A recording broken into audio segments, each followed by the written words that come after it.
13 جمعه باندې د ذی الحجې د میاشتې په مناسبت سره د دغه لسو ورځو فضیلت او بیا په هغې کې چې کم اهم او ضروري حکم د الله پاک د قربانۍ دی د هغې متعلق څه خبرې اترې شوې وې او د قربانۍ فضایل او د هغې چې کم احکاماتو هغه 13 جمعه باندې ذکر شوي نن به د هغې هسته چې د کومې هسته د وجې نه حاجیان صاحبان زی او د حج هغه لوی حکم هغه ادا کی او د کومې هسته د وجې نه چې مؤمنان مسلمانان قربانی کی انشاءالله نن به د هغې دوو هستو ذکر کو کټیمو پبها کټیم نو انشاءالله نو د هغې دویمې هستې ذکر به انشاءالله بیا را روانه موقع کې وکړو دا مونږ چې کومه قرباني کو صحابه کرامو د نبی علیه السلام نه تپوس وکړو ما هذه الاضاحی یا رسول الله دا الله رسوله دا قربانی څه شی دی نو نبی علیه السلام ته فرمایل سنت ابیکم ابراهیم علیه السلام دا ستاسو د بابا ستاسو د پلار ستاسو د نیکه حضرت اسماعیل علیه السلام ابراهیم علیه السلام سنت دی دا غي طریقه کار دی دا غي یو عمل دی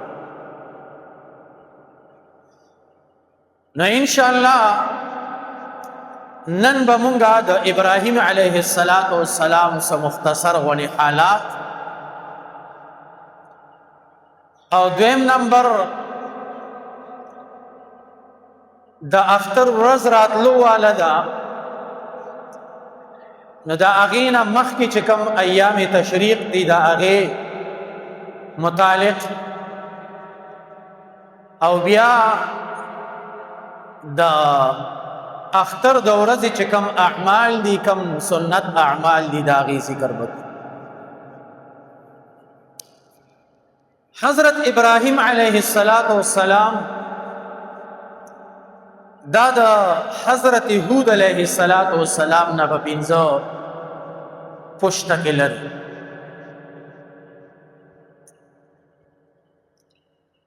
ابراهیم علیه السلام د رنګ نه سور سپین د وجود نه دنګ دراز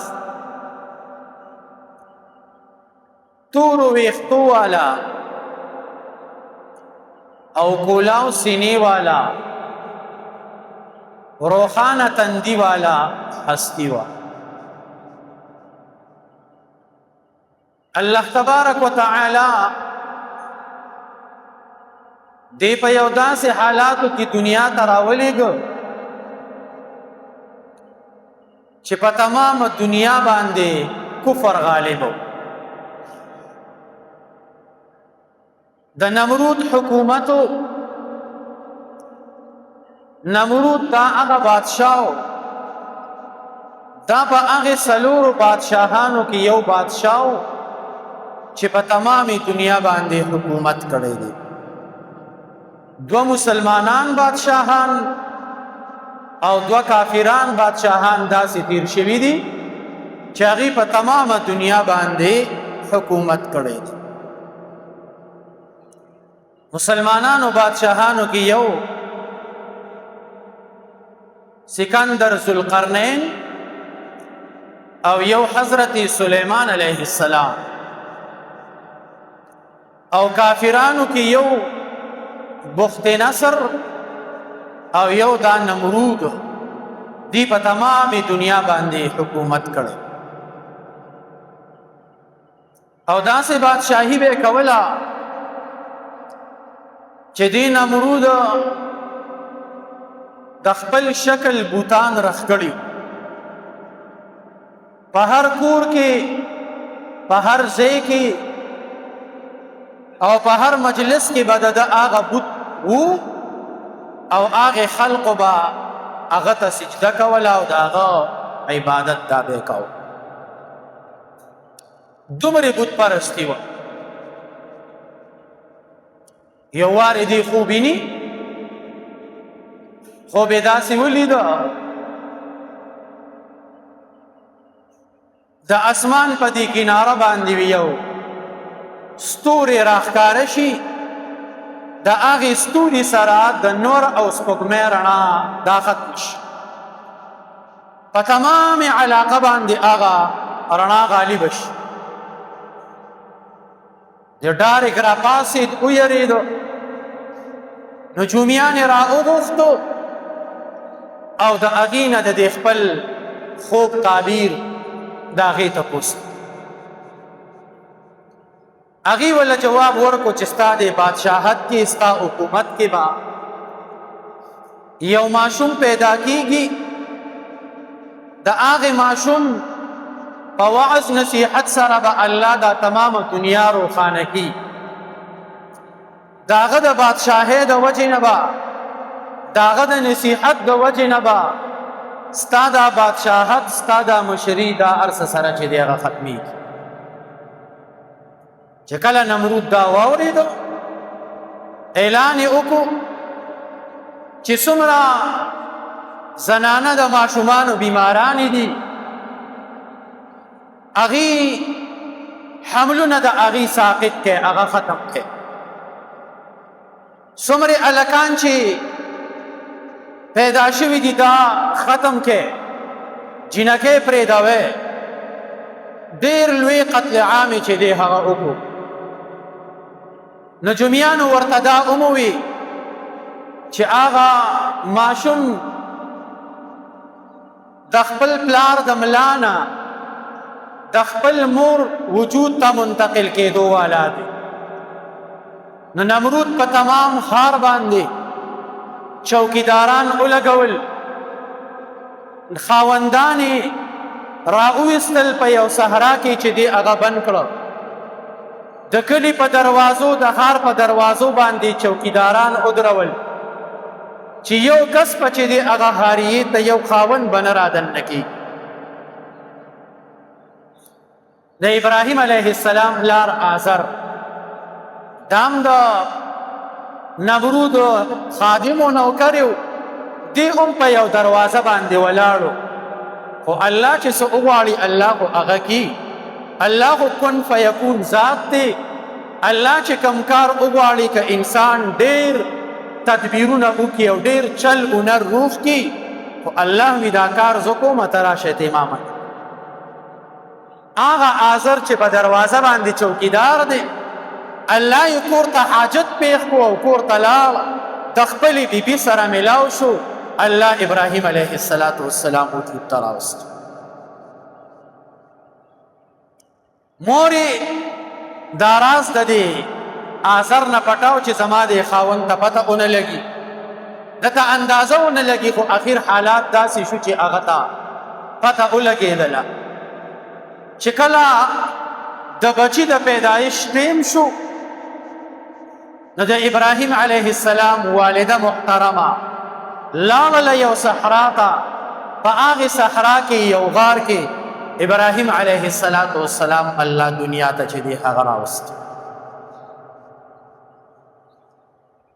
مور به پسې هغې غار خولې ته ګټه واچوله مور به کور ته راله خاوند ته الوي چې داسې بچی پیدا شوي خو هغه مړ دی ختم شوی دی د پلار دا توجه یې بل طرف ته وله اړول د ورځې به یو پیره دا مور تلا ابراهیم علیه السلام له به پی ورکول الله را لویاو روایاتو کې راځي چې په ورځ کې به د اپتیم لیلویدو، په هفته کې د میاشت عمرې، په میاشت کې د کال عمرې الله ورله داسې طاقت چې دی هغه ورکړی ابراهیم علیه السلام.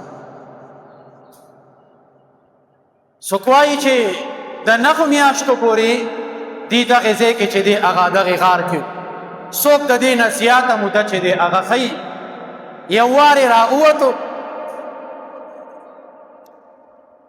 دې ستورو ته یې وکتل، پته خو ورته نشته د خپل سوچ او فکر نه د الله وجود، د الله ذات چې دی هغه ځان ته رامخې کېږي.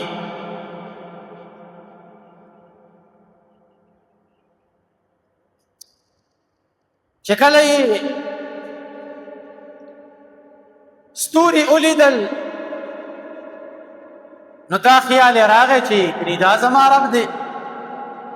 نو بیا یې سوچ وکړو چې زما رب خو داسې ذات دی چې هغه خو پناه کېدو والا نه دی او دا خو پناه شو. بیا یې سپوږمۍ ولیدله، سپوږمۍ دا سوچ کې راله چې کیدای شي دا زما رب دی.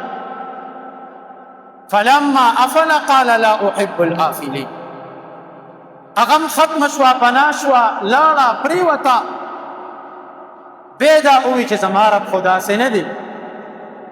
فلما رأى الشمس بازغة قال هذا ربي هذا أكبر.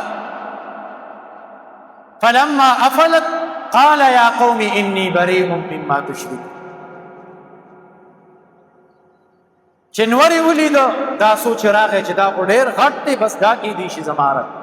فلما افلت، چې کله هغه هم پناه شو، ختم شو، پرېوت، نو یې بس زما رب دا نه دی. زما رب څه شی دی؟ انی وجهت وجهي للذي فطر السماوات والارض حنیفا وما انا من المشرکین. بهرحال مور خپل پلار ته راز ښکاره کو چې الله موږ له بچی راکړی، تا ته ما دروغ ویلي و، بچی الله را لوی کړی دی، او راشه چې هغه ملاقات یې وکړي. بچي ولیده، ډېر ښایسته نوراني چهره ده، ولې الله یې ډېر انبیا د هغه په الوات کې ایښي و، د هغې نورانیت، د هغې ښکلوالی په هغې کې چې د هغه موجود و. پلار یې ډېر زیات خوشحاله شو، کور ته یې راوست. نو دې مور ته وي الله ورله ډېر هوښیارتوب ورکړی، مورې زما رب څوک دی؟ نو دا مور یې ورته وي ستا رب خو ځې بچیه وې ډوډۍ تاله زه در کومه، څښاک تاله زه در کومه. وی ښه مورې ستا رب څوک دی؟ نو مورې وي زما رب چې دی هغه ستا پلار دی، ځکه ستا پلار ماله ډوډۍ راوړي، ستا پلار مزدوري کې راځي، یو څه راوړي بل څه راوړي. وی ښه مورې وی زما د پلار رب څوک دی؟ وی ستا د پلار رب چې دی وی هغه نمرود دی، نمرود چې دی هغه تمامو خلقو له چې دی هغه رزق ورکړي. وی ښه مورې وی دا نمرود چا پیدا کړی دی؟ وی د ده رب څوک دی؟ نو مورې ته وی یو څه بیړه وتمبوله چې بچیه دا خبرې ما په لږ ورې ونه شي، دا خبرې بیا چې دی هغه ونه کړي، ځکه د هغې سره په اپله باندې جواب چې دی هغه نه و. بیا د پلار نه به یې داسې تپوسونه چې دی هغه کول، د پلار سره یره پیدا شوه چې داسې نه هغه ماشوم دا نیچته. نو لاړو نمرود له یې بوت، ابراهیم علیه السلام یې نمرود له بوت. چې کله یې نمرود له بوتو، نمرود ته خو به خلقو سجدې کولې او د سجده ونه کړه، نو هغه دې تپوس وکړو تا ما ته سجده ولې ونه کړه؟ ابراهیم علیه السلام جواب ورکړي وی زه د خپل رب نه علاوه بل چاته چې دې سجده نه کوم. ستا رب څوک دی؟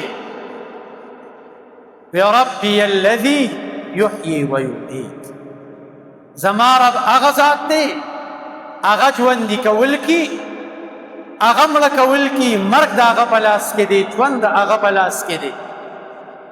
قال انا احيي و اميت، نمرود سوي انا احیی و امید بی زه خو دا چل کولی شم. دوه قیدیان یې راوستو، په یو باندې سزای موت و، په یو باندې قید و. دی راولګېد هغې قیدي له یې سزای موت ورکو، چې کم باندې سزای موت و هغه یې پرېښود. وی وګوره یو له مې چې دی هغه ژوند ورکو، بل له مې چې دی هغه مرګ ورکو. وی دا خو زه هم کولی شم.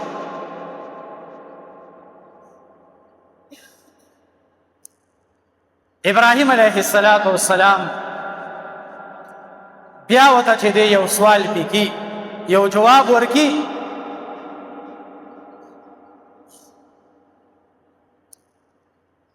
وی زما رب چې دی هغه څه کې د مشرق ته نور راخیجي، په مغرب باندې پرې باسي. ته داسې وکړه چې د مغرب یې راوله. فبهت الذي کفر، دغې ځای کې د نمرود دماغ و کار پرېښود، جواب یې چې دی هغه ورکړ.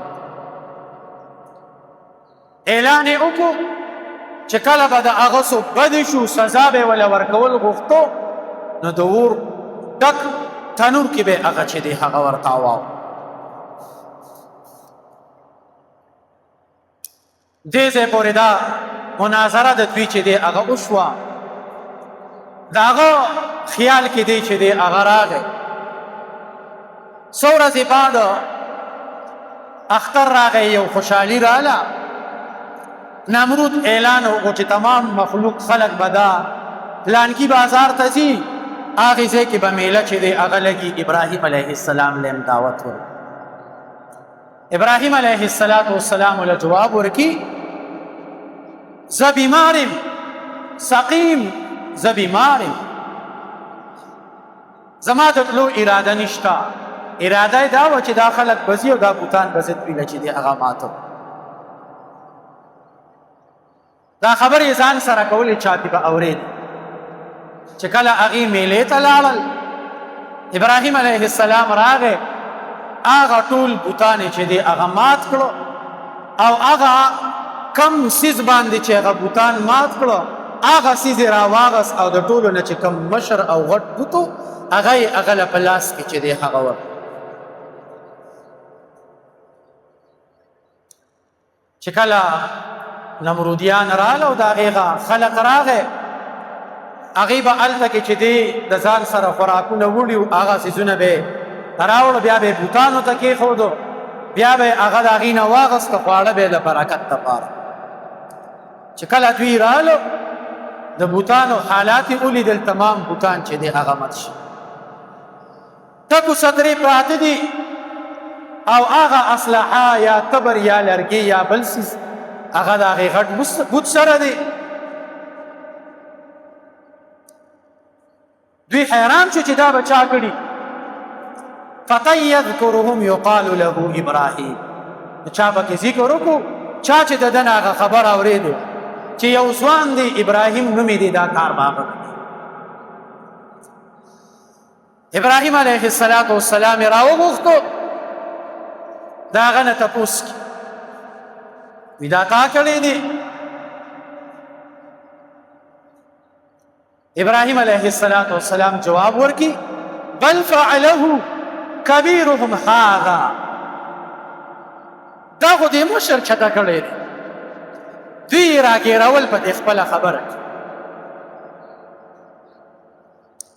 نه هغې ته خو دا پته وه چې بوت نه ګزار کولی شي، نه تبر راغستی شي، نه چاته نقصان رسولی شي، نه چاته پیدا رسولی شي.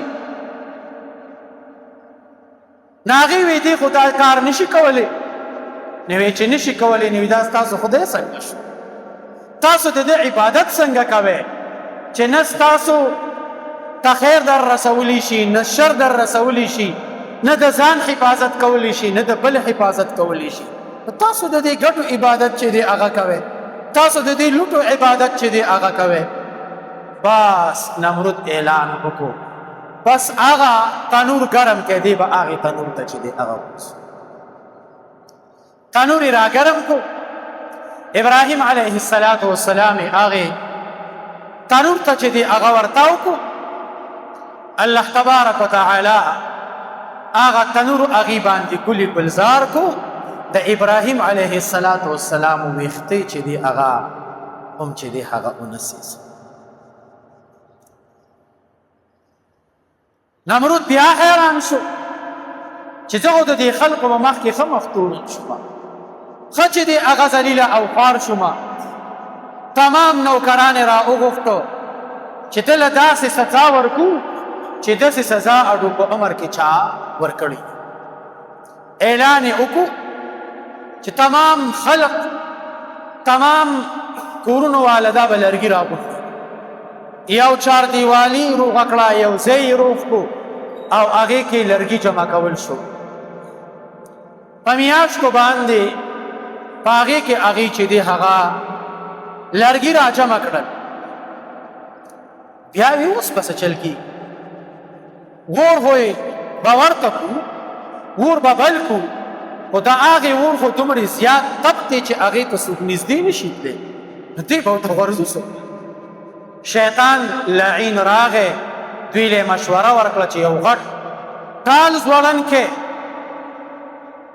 او دی په هغې ټال باندې کېنوې او بیا چې کله تاسو دا ټال ورپرېږدئ، هغه ټال د هغې دا پړي وشلوئ او دی به د هغې اور منځ ته چې دی هغه ورتاو شي. بهرحال دی دغه چل هنر روغ کو.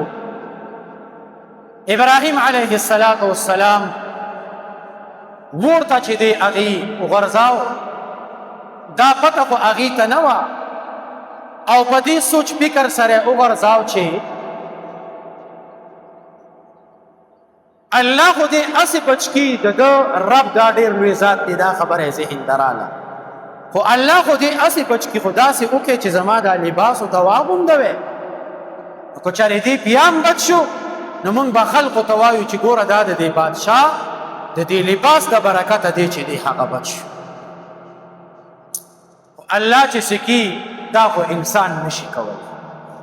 چې کله یې ابراهیم علیه السلام ورته ورتاو کو، الله ته نه د هغه جامې هم وسیسل او ابراهیم علیه السلام له الله د جنت نه جنتی لباس راوړو، هغه چې دی هغه یې ورته واغوست. او قرآن کې الله څه فرمایي؟ قلنا یا نار کونی بردا وسلاما علی ابراهیم.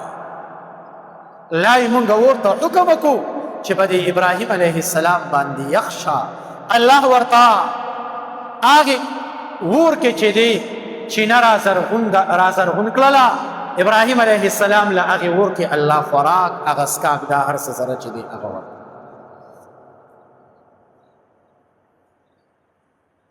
چې کله دا معامله ختمه شوه، ابراهیم علیه السلام له الله نجات ورکو.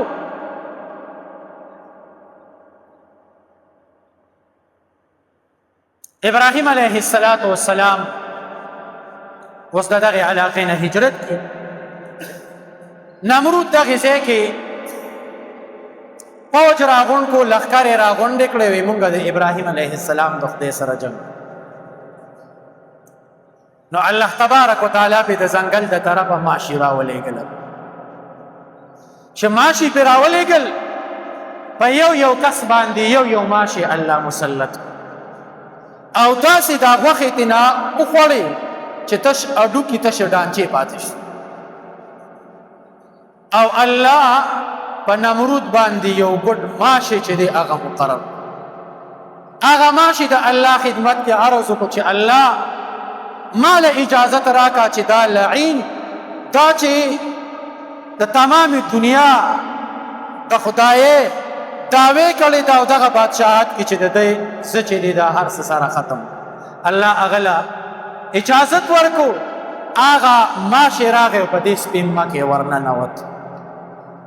په دې سپېمه کې به په بره تود مازغو ته یې ورسېد. مازغو باندې به ولې ټک ورکاو، هغه یې خوړل شروع. وی نمرود ځان له یو خادم نیولی و، چمپل یې ورله ورکړی وه چې ما له پې دا سر چې دی هغه وکړه. په دغې حالاتو کې الله هغه مردار کو. الله د یو ګډ ماشي د وجې نه تباه او برباد. نو کم سړی چې تکبر کی، لویی کی، غرور کی، وګوره الله دا مونږ ته وښودو چې د یو ګډ ماشي د وجې نه د هغې ذلیله انسان چې هغه د خدای دعوه کړې وه په تمامې دنیا یې حکومت چې دی هغه کړی په تمام کورونو کې یو بت ودرولی چې د خپل شکل صورت بت یې راښکلی چې د دې عبادت به کوئ الله د یو ګډ ماشي د وجې نه تباه او برباد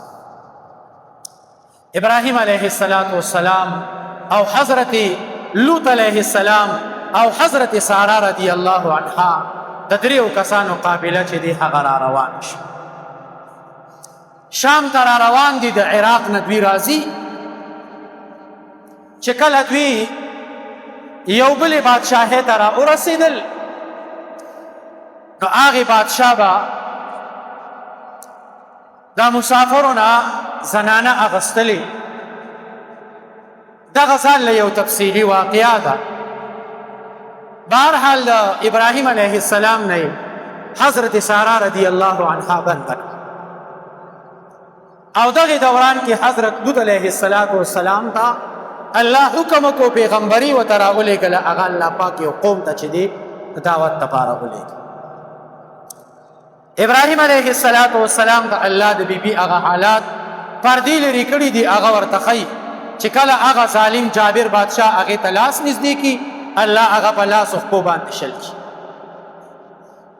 درې پیرې دا کار چې دی هغه وشو څلورمه پیره باندې هغه وي بس ما ته د الله نه دې سوال وکړه چې ما الله سم کې بس تا ته زه سم کړی الله دا حالات ابراهیم علیه السلام ته وښودو بهرحال هغې بادشاه د هغې سره یو وینځه مقرر کړه حضرت هاجره رضی الله عنها دا درې واړه کسان را روان شو او دوی شام ته فلسطین ته دا چې دی هغه را ورسېد نو د دې ځای پورې دا د ابراهیم علیه السلام د پیدایش نه راواخله او د دغې ځای پورې دا واقعه څه تفصیل سره چې دی هغه بیان شو انشاءالله اختر په ورځ باندې به د دغې ځای نه دغه نوره واقعه ځکه د هغې سره مناسبت دی نو دغه به انشاءالله هغې ورځ باندې ووایو تاسو ته اول کې ما یو څو خبرې وکړې یو دا چې د حج او دویم د قربانۍ د ابراهیم علیه السلام د دې د یو بل سره ډېر لوی مناسبت نو په دغې مناسبت سره ما په تېره جمعه باندې د قربانۍ متعلق د هغې فضایل د ذوالحجې د هغې 9 ورځو فضایل تفصیلا بیان شي ابراهیم علیه السلام څه واقعه نن بیان شو یوه خبره پکې دا وشوه دویمه خبره چې راتلونکې ورځو کې موږ ته را روانه ده هغه تکبیرات تشریق تکبیرات تشریق د یوم عرفې په ورځ یعنی د اختر نه یوه ورځ مخکې د سحر د مانځه پسې چې کوم تکبیرات شروع کېږي الله اکبر الله اکبر لا اله الا الله والله اکبر الله اکبر ولله الحمد دا په هر نارینه باندې د هر فرض منځ پسې وروستو یو پیره ویل دا واجب دوه پیرې سنت درې پیرې مستحب نارینه به دا په بلند اواز سره وایي ډېرې چغې به هم نه وي په درمیانه متوسط اواز سره لږ اوچتي به اواز زنانه به دا په خاموشه اواز سره چې دی هغه وایي او دې کې اکثر ګوره ډېره کوتاهي کوي اکثر یېره په خلقو باندې چې دی هغه راشي نه وایي دا واجب دي د هر فرض منځ نه وروستو نو دا یو د اختر نه مخکینۍ ورځ شوه دویم د اختر ورځ د اختر دویمه ورځ د اختر درېیمه ورځ د اختر د څلورمې ورځې د مازدیګر دا تکبیرات دا ویل داسې دي دا واجب نه یو به دا خبره ذهن کې کېده وې چې دا زموږ نه چرته پاتې شي او الفاظ آسان دي الله اکبر الله اکبر لا اله الا الله والله اکبر الله اکبر ولله الحمد او دریم نمبر خبره د اختر د ورځې سنت اعمال چې دغه مونږ خیال دا اوسه. د اختر د ورځې سنت اعمال دا دي چې یو خو مونږه سحر وختي پاسو، بیا غسل وکړو، بیا میسواک چې دی هغه وکړو، بیا نوی جامې واغوندو. کو ته چا نوی جامې نه رخ کړې نو په چې بچامو کې خپلې کمې جامې حقه جامې واغوندو. او بیا د دې پسې بل سنت عمل دا دی چې خوشبویي ولګو. خوشبویي دا د تمامو انبیاء کرامو سنت عمل دی، خو داسې تیزه خوشبویي مه مږئ. بعضې کسان اکثر چا الرجي وي، چا ته څه تکلیف وي، نو چې داسې مدم خوشبویي وي نو چې هغه ولګو سنت عمل دی. او بیا د دې نه وروستو لوکې اختر کې څه خبرې د دې نه زیاتې وي، خو په لوی اختر کې د اختر د مانځه پورې څه نه خوړل د لوی اختر. او که یو سړی د قربانۍ دا غوښه وخوري نو بهتره خبره ده. اکثر زنانه وي زما د اختر په ورځ هم روژه ده، نو دا خبره ګورې غلطه ده ښه، ځکه په دې ورځو کې الله روژه دا حرام کړې. دا څه شي دي؟ ایام اکل و شرب، دا د خوراک او څښاک او د خپلې بیبي سره د لوبو ټوکو ورځې دي. په دې کې به وي روژه نه نسئ، او نیمه روژه خو په شریعت کې نشته. زنانه وي نیمه روژه مې نیولې ده، نو نیمې روژې نشته ښه. دا سنت عمل دی چې د اختر په ورځ د اختر د مانځه پورې څه نه خوړل، دا سنت عمل دی، خو روژه به ورته نه وایو. غوره دا دی چې د اختر د مانځه نه وروستو سړی هغه غوښه چې دی هغه وخوري. او بل سنت عمل چې دی هغه دا دی چې مونږه عیدګاه ته چې دی مونځ په عیدګاه کې چې دی هغه وکړو. خو زمونږ کلي کې دا ترتیب نشته. الله دې زمونږ کلي کې دا ترتیب شروع کړي. مونږه کلي کې طریقه دا ده چې جوماتونو کې مونځ کېږي، او عیدګاه دا ده چې کلي کې یو داسې یو غټ میدان وي چې په هغې کې دا ټول کلي خلک راځي. نبی علیه السلام دا عمل کړی، نو الله دې دا زمونږ د وجود کې دا عمل چې دی هغه راولي. او بیا چې کومه لار باندې مونږه راشو نو په هغې لار باندې واپس نځو، په بله لار باندې لاړ شو، او په لاره باندې دا ذکر کو چې الله اکبر الله اکبر لا اله الا الله والله اکبر الله اکبر ولله الحمد. نو دا د اختر د ورځې هغه یو څو سنت اعمالو. انشاءالله د کوم ځای پورې چې ما د ابراهیم علیه السلام دغه واقعه تاسو ته بیان کړه، انشاءالله د اختر په ورځ باندې به د دغې ځای نه په اپله دا نور بقایا چې کومې خبرې ترې دي دغه به وکړو. او بیا چې د قربانۍ د کولو د هغې ورځې څه اعمال دي انشاءالله هغه خبرې ترې به وکړو. الله دې د عمل کولو توفیق را نصیب کړي.